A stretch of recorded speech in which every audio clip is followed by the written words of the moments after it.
ئازیزان سلااوتان لەبێت، خۆشحاڵم لە بەرنمەیەکی دیکەی ڕۆژە پێتان دەگەمەوە. ئەمڕۆ گفتوگۆ لەسەر بابەتێکی دیکەی ڕۆژ دەکەین کە ئاویش ئەمڕۆ یەکی ئایرە ڕۆژی جەژنی کرێکارانی جیهانە. بێگومانەوەی یادەش لە هەرێمی کوردستان دەکرێتەوە ساڵانە لەلایەن حزبە چەپەکان بە تایبەتی و بە شێوەیەکی گشتی ئەو یادە دەکرێتەوە. من ئەمڕۆ گفتوگۆ لەگەڵ میوانەکەم دەکەم هیوا عومەر، سالاکوانی بواری مافەکانی کرێکاران کە لەگەڵم دەبێت بە خۆشحاڵیەوە لە ماوەی داهاتوو گفتوگۆ لەسەر پرسی کرێکاران دەکەین. کاکیوا دەمەوێت دەست پێ بکەم لە ئێستادا دۆخی کرێکاران چۆنە و پێشووتر چەند دەنگۆیەکەم بوو باستەوە دەکرات بازرگانی بە کرێکارانەوە دەکرێت. ئایا ئەو مەترسیانە لەسەر ژیانی کرێکاران هەر بەردەوامی هەیە؟ سلااو کاک بڕیار، سلااو لە بینەرانتان. لە ڕاستیە دۆخی ئەگەر ئێمە قسە لەسەر دۆخی کرێکارانی کوردستان بکەین لە ڕاستیە بەبێ باسکردنی تابلۆ گشتێکە کە دۆخی کرێکارانە لە سەرتاسەری جیهان لە سایستەمی سەرمایهداری، ئێمە ناتوانین لە ڕاستیە بەباشی تابلۆکە ببینین یان بارودۆخەکە ڕوون بکەینەوە. لە سایی با بڵێن ئەم جۆرە لە سیستەمی سیاسی و ئابووری لە سەرتاسەری جیهان کە سیستەمی سەرمایهداری و مۆدێلی لیبراڵەتی نوێیە، دۆخی کرێکاران بە شێوەیەکی گشتی بەداخەوە لە پاشەکشەدایە و ڕوبەڕووی بارودۆخێکی خراپ دەبێتەوە. بە چ مانایەک؟ بۆ مانایی کە ئەوەی پێدەوترێ BA کارکردن واتە ژینگەی کار لە سەرتاسەری جیهان ڕوو لە خراپبوونە، مافی بیمە کۆمەڵایەتیەکانی کرێکاران، بیمەی بێکاری، بیمەی تەندروستی، مافی خۆزەمانکردن، مافی خانشینی و هەروەها ژینگەی کار، سەعاتەکانی کارکردن، مۆڵەتی دایکایەتی، هەموو ئەوانە بەداخەوە لە حاڵەتی پاشەکشێدان. و لەگەڵ ئەوەشدا ئێمە ئێستا دەبین لەسەر ئاستی دنیاە مەسەرەی پیسبوونی ژینگە، قەیرانی ژینگە و قەیرانی سیستەمی تەندروستی کە باڵێن کۆرۆنا ڤایرۆس بەشێکە لەم دەرهاوێشتا و لەگەڵ خۆشیدا کۆمەڵێک دیاردەی تر کە پەیوەندی بە کێشە کۆمەڵایەتیەکانەوەیە لە هەڵکشاندایە. لەوەها بارودۆخێکە، بارودۆخی کوردستان لە ڕاستیە کرێکارانی کوردستان دابڕاو نییە لە بارودۆخی کرێکارانی جیهان، بەڵام لە هەمان کاتدا کۆمەڵێک تایبەتمەندی و خاصەتی شەیە دەتوانین بڵێن ئەمانە تایبەتمەندی وەزعی کرێکارانی کوردستانن کە دۆخی کرێکارانی خراپتر کردووە. ئەمیش چییە؟ لە کاتێکە ئەگەر ئەوەی پێدەوترێت لە سایی دەوڵەتی زۆرێک لە دەوڵەتی خۆشگوزەران لە ئەوروپا لە نەتیجەی تێکۆشانی پارتە چەپ و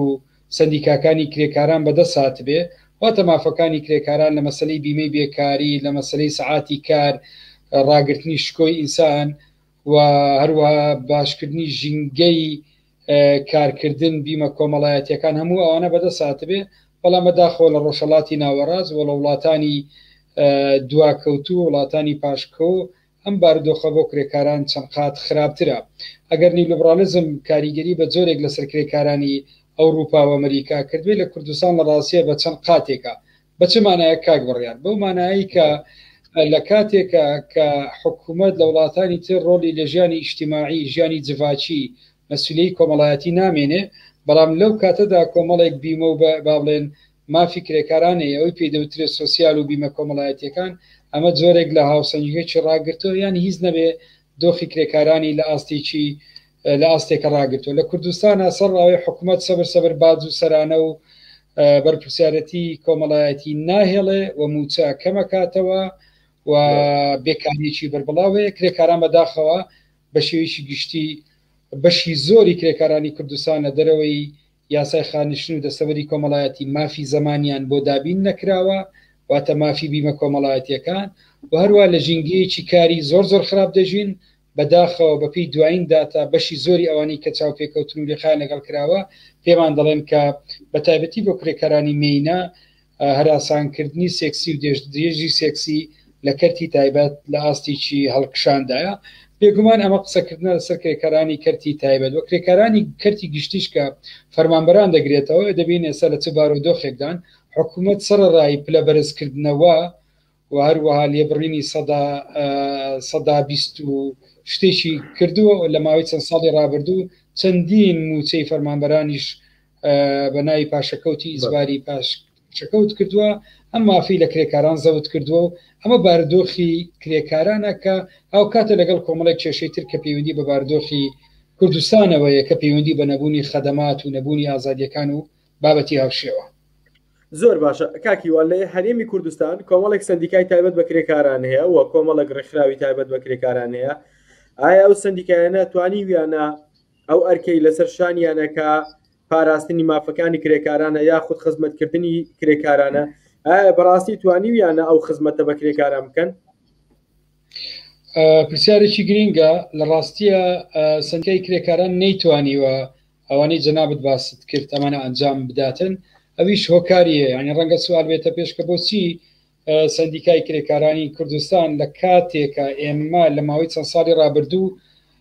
بە بەردەوام حرەکەی احتیزازی لە کوردستانە بزوتنەوەی ناڕازایەتی لە کوردستانە لەسەر شەقام بوو لە سۆسیال میدیا بوو لە هەر بابڵێن شێوازی شتری تێکۆشانی کۆمەڵایەتی تێکۆشانی جەماوەری کرێکاران و خەڵکی کوردستان بەردەوام بوون بەڵام سندیکاکان و ڕێکخراوە پیشەییەکان و بەشی زۆری ڕێکخراوەکانی کۆمەلگای مەدەنی لە ڕاستیە لە دوای ئەم بابەتانە بوون تەنانەت چیز ڕۆڵیشان نەبوو. سەبارەت بە وەزعی کرێکاران بەداخەوە سندیکای کرێکاران کە ئەمە بۆ تەمەنی بۆ 30 ساڵە چی سندیکای کرێکارانی کوردستان تا بە ئێستا لە ڕاستی هەڵبژاردننی نەکردووە. سندیکای لە نەتیجەی ڕێککەوتنی حزبە سیاسیەکانی ناوبەرەی کوردستانی دامەزراوە. ئەمە لە ڕاستی لە جەوهرە سندیکای حزبە سیاسیەکانە ببوورە کاکی وا کە دەشت بڕم ئەوەندەی سندیکای کرێکاران مەبەستمەوە بۆ پرسیارە بکەم ویست بچێ سەر لایەنە حزبەکەی. ئایا سندیکاکانی هەرێمی کوردستان ئەوەندەی خزمەتی حزبەکانیان کردووە کە نوێنەری حزبەکانی ئەوەندە خزمەتی کرێکارانیان کردووە؟ لە ڕاستیە بەشی زۆری ئەو سندیکا و ڕێکخراوانەی هەن ینی چەند ڕێکخراوێکی لێدەچێت ڕەنگە لە پەنجەی دەست تێپەڕ نەکاتن ئەمانە تەوجیهەکرێن لەلایەن هێزە سیاسیەکانەوە مەبەستم لە ئیتلافی حکومڕانەوە حزبە دەسەڵاتدارەکانەوە کە ئەجندای ئەوان جێبەجێ بکەن. ئەجندای ئەوان لە ڕاستیە خازع بوونە ئەو ڕەچەتەیە کە حکوومەتی پێیان دەڵێن ئەوە جێبەجێ بکرێ بە شانوباڵی حکوومەت و سیاسەتە شکست خواردەکانی حکوومەت و دەسەڵاتداراندا هەڵبڵێن و لە ڕاستیە نەتوانن ڕۆڵی بەرەنگاری ببینن و نەتوان داکۆچی لە چینی کرێکاران بکەن. تەمان ئەوش دەبینین کاتێ سندیکایەکە لەیان کرێکارەوە دروست نەکرابێ ولا لە کۆنگرە و کۆنفرانسات نەبەستێ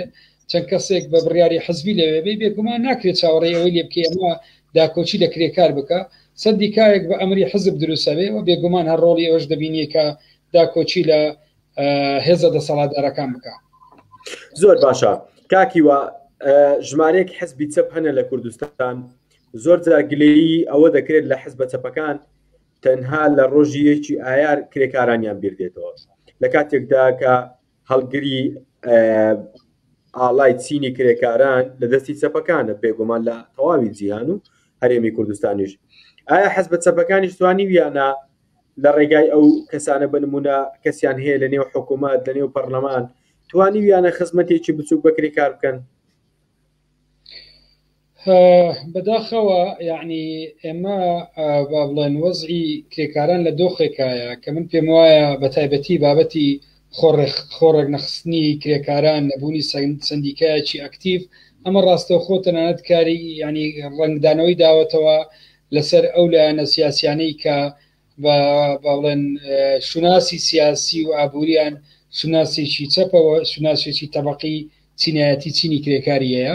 ئەمە دیوێکە لە ڕاستێ پەیوەندی بە وەزعی کرێکاران و خۆڕەخستن و بارودۆخەکایە بە دیوێکی تریشە کە پەیوەندی بە بارودۆخی هێزە چەپەکانەیە تا بە ئێستا بەداخەوە هێزە چەپەکان نەیان توانیوە بە دیرێکی باشتر خۆیان وەکو بەدیل لە ڕووی سیاسی و ئابووری واتە بەرنامەیەکی سیاسی ئابووری وەک بەدیل تەرح بکەن بۆ کۆمەلگا کە بتوانێ نوێنەرایەتی زۆربەی خەڵکی کوردستان بکە و بتوانێت ڕۆڵی هەبێ لە گۆڕانکاری سیاسی و ئابووری و تەنانەت ئەمە ڕەنجی داوەتەوە کە نەبوون لە نەبوونی کاری بێکەوەی لە نێو پارتە چەپەکان کە لەم چەند ساڵی ڕابردوو ڕەنگە چەند هەنگاوێن دراوە بەڵام لە ڕاستیدا مەنگاوانە بەپی پێویستی بارودۆخی ئەمڕۆنیە بەشێکی گشتی ئێمە دەتوانین بڵێن کە پارتە چەپەکان نیان توانیوە بەم ڕۆڵە مێژووی خۆیان هەڵبسن لە داکۆچیکردن لە مەسەلەی کرێکاری بێگومان ئەمە بە ڕێژەکەشی بابلان ڕێژەکەشی جیاوازە من پێم وان بارودۆخەی خراپی وەزعی کوردستان لەسەر ئاسی جیان و لەسەر ئاسی ناوەخۆ مەسەلەی بێکاری خراپبوونی بیمەی بێکاری هەمووانە ئەوە لە هێزە چەپەکان دەخوازێ لە ڕاستیە ڕۆڵ ببینن لە دروستکردنی سندیکای سربەخۆ بۆ کرێکاران ئەو بۆ مانایە نییە کە سندیکای حزبی دروست بۆ ئەو سندیکا پێلایەنە ئەنجام نەدراوە یاخود بۆ ئەو سندیکانە دروست نەکراوە ئایا حزب چەپەکان توانای دروستکردنی ڕێکخراوێکی تایبەت بە کرێکارانی سربەخۆیان نییە یاخود ئەوەیە کە لایانی دەسەڵات ڕێگەیان پێ نادەن یاخود خۆیان کەمتر خەمن لەو بوارەدا لە ماوەی ڕابردوو ئەوی من ئاگدار بم چەند هەنگاوێن دراوە لەو بارەیەوە لەلایەن هەندێک لە هێزە چەپەکان کە بۆ ئەوەی با بڵێن سندیکای سربەخۆ بۆ کرێکاران دابمەزرێەوە بوار بۆ ئەمە فەرام بێ بەداخەوە لەوەی لە کوردستانە ئەوەی دەبیندرێ لە ڕووی چوارچێوەی یاساییەوە ڕێگا بە دروستکردنی فرەیی کاری سندیکایی نادرێ لە کاتێکە بەپێی ڕێککەوتنامەی مافە ئابووری و کۆمەڵایەتیەکان و ڕێککەوتنامەی مافە سیاسی و مەدەنیەکان و هەروەها ڕێککەوتنامەی ڕێکخراوی کاری نێودەوڵەتی دروستکردنی سندیکایی سەرەتاییترین مافی خۆڕێخستنی کرێکارانە کە خۆیان ڕێک بخەن لە بەرامبەر ئەوەی کە خاوەنکار و سەرمایهدارەکان بواریان بۆ ڕەخساوە چۆنیان بێ ئەوە خۆیان تەنزیم بکەن لە کوردستانە بەداخۆ لە چوارچێوەی یاسای ژمارە هەژدەکەیەوە دەتوانن بە دوواداچوونی زیاتری بۆ بکەن تەنیا یەک سندیکە لەسەر بەتایبەتی لە بواری سندیکاکان و پیشەیەکان فەرز کراوە و حکوومەت تەنیا تەعامل لەگەڵەوە دەکا و بە یاسا لە ڕاستیە ڕێگا بەی سندیکایەک نادرێ لەم ساڵانەی ڕابردوو سندیکایەکی بیناسازی لە سلێمانی دروست کرا تا بە ئێستا لەلایەن حکوومەت لە ناوەندەکانی کار اعترافی پێ ناکرێ و ڕێگەی پێ نادرێ کە بتوانێت نوێنەرایەتی چینی کرێکاران بکەوە لەوەش خراپتر تەنانەت بە پێی یاسا بەرکارەکان یاریمی کوردستان کرێکار مافی ئەوەیە لە شوێنی کارە خۆی تەنزیم بکە نوێنەرێک بۆ خۆی هەڵبژێرێ و هەڵبژاردن لە شوێنی خۆی بکە ئەمەش بە کرێکاران لە کوردستانە ڕانابڵێن قبول ناکری یەکێ لەم خاڵانەی کە ڕوبەڕووی ژینگەی کار لە کوردستانە بێتەوە کاک بڕیارویش ئەوەیە کە چۆن باڵێن ئەو دوو هێزە دەسەڵاتدارە هەموو جنگەکانی حکومڕانیان احتیکار کردووە هەموو کایەکانی ژیانیان مۆنۆپۆل کردووە نەفەسیان بۆ کۆمەلگان نەهێشتۆتەوە ئەویش ئەوەیە لە کەرتی تایبەت لە ڕاستی ئێستا لەم ماوەیە زۆر بەسڕووی دەستیان پێ کردووە لە چوارچێوەی ئەوەی پابلێن سەر بە دەسەڵات بێ ئیشی بۆ دابینەکەن پلەی بۆ بەرزەکەنەوە ئیمتیازی دەدەنێ ئەوەی سەرباوان نەبێ بێبەش دەبێت لە هەموو لەم حاڵەتانە واتە ئێستا لە ڕاستیە ئەمان گوشارێک لەسەر کۆمەلگا شارێکی زۆر گەورە لەسەر کۆمەلگا بڕێ دەکەن کە ئەوەی سەربەم دوو حزب دەسەڵاتدارە بێ بۆ منە مافی ژیانیە بێ مافی کاریە بێ ئەوەی نەیبێ سەربەوان نەبێ نەیبێ بە چ مانایەک لە کاتێکە ئەرچی دەسەڵاتە ئەرچی حکوومەت و پەرلەمان و دەسەڵاتەکان یاریمی کوردستانە بەپی یاسا ماف ینی کار بۆ هاوڵاتی دابین بکە کاری شایستە کە ئەمە سەرەتاییتری مافی مرۆڤە بۆ مافی ئینسانە ئەوان ئەم کارە بە مقابل ئامادەکەن بە مقابلی ملکەتکردنی خەڵک ئەو کۆمپانیا حزبیانی کە هەیە ئێمە دەزانین کۆمپانیا حزبیەکان چین و ناوەکانیان لای خەڵک معروفە کاتێک خەڵک دەچی لە ڕاستی داوای تەسکەی حزبیان لێ دەکەن و ئەوەی کە تا ئێستا نەشێناوە ئێستا ئەم چەند ساڵی ڕابردوو دەستیان کردو بۆی فشاریان بەسەر دروست بکەن ئەمە لە ڕاستیە بە چ مانایەکە کاتێک خەڵک دەگاتە ئەم قەنەعاتەم دوو هێزە سیاسیە ئینتیمایان بۆ ناکە و لە ڕووی فکری و سیاسی و مەشروعیەتی کۆمەڵانی خەڵکی کوردستانیان نامینێ واتە شەرعیەتیان لە لای جەماوەر نامێنێ دێن لە ڕێگای ناچارکردنی خەڵک بە حزبی دەکەن ناوەندەکانی کار با بڵێن بەم شێوازە لێ دەکەن کە بیئەیەکە لە ڕاستیە بە هیچ شێوازێک شکۆی ئینسانیتیانە سەرەتاییتری مافی مرۆڤ یعنی سەرەتاییتری مافی ئینسان ئێمە لە کاتێکە ئەمڕۆ یادی 135 ساڵەی واتە زیاتر لە سەدەیەک نزیکەی 109 ئێمە یادی یەکەم ڕۆژی جەژنی کرێکاران دەکەینەوە کە بنەمای ئەم یادکردنەوەیە بریتی بوو لە کەمکردنەوەی سەعاتی کاروەکاری شایستە دوای 135 ساڵ بەداخۆ لە کوردستان ئێمە دەبێ هەمان دروشمەکانی ئەو سەردەما بەرز بکەینەوە کە بەداخۆ ئێستا لە بەشێک لە وڵاتانی تریش هەمان دۆخەیە واتە دۆخێک تا بە ئێستا لە ڕاستی ئەومان پێ دەڵێن ئینسان لە سەردەمێکایە کە تا ئێستا کارێکی شایستەی نییە. جەنابەت ڕۆژنامە نووسی لە دەستگاکانی ڕاگەیاندنی سەدان ڕۆژنامە نووس لە کوردستان لەبەر بارودۆخی ئابووری لە ژێر فشاری ئابووری لە ڕاستیە بە ناچاری چون هەندێک دەستگای کەناڵ هیچ دەکەن کە لە ڕاستی ئەمە قەنەعاتی سیاسیشیان نییە